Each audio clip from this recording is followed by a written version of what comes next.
আমি প্রতিদিন নিয়মিত দেখি, 7:30টার সময় আমি টিভি খুলে থাকি। আর ওনার প্রোগ্রামটা আমি কোনোদিনই মিস করি না। আজকে লাইভ প্রোগ্রাম দেখে আমি ফোন করেছি, আমার ভাগ্য এতই ভালো আমি ওনাকে পেয়ে গেছি। এই জন্য আমি আপনাদেরকে অনেক ধন্যবাদ জানাচ্ছি, দাদাকে নমস্কার জানাচ্ছি, দাদা ভাইকে। আর দাদা ভাইয়ের কাছে আমি একটা খুব মানে আমি এর আগে একদিন প্রোগ্রাম উনি মানসিক উদ্বেগ নিয়ে, স্ট্রেস, টেনশন, অ্যাংজাইটি নিয়ে করছিলেন। ওটার সূত্র ধরেই আমি বলছি, আমি কিছুদিন তো সেদিনকে আমি প্রোগ্রামে মানে লাইনটা পাইনি, কথা বলতে পারিনি।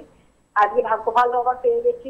আমি দাদা ভাইকে বলতে চাই যে আমি খুব স্ট্রেস, টেনশন, অ্যাংজাইটিতে ভুগি এবং ঘুমের একটু অসুবিধা হয় এবং আমার বেশ কিছু অসুখ বিসুখও আছে। আমার 60 আপ বয়স, যাতে করে আমি এর থেকে একটুখানি রেহাই পাই। আর আমার মেয়েরও একই সমস্যা, জানেন তো, মেয়েরও একই সমস্যা। আমি অনেকবার চেষ্টা করেছি ওনার সঙ্গে মানে প্রোগ্রাম, ওনার ওই অ্যাপয়েন্টমেন্ট পেতে। মেয়ে এখানে বাইরে থেকে এসেছিল, কিন্তু আমার দুর্ভাগ্যবশত আমি কোনো ডেট পাইনি।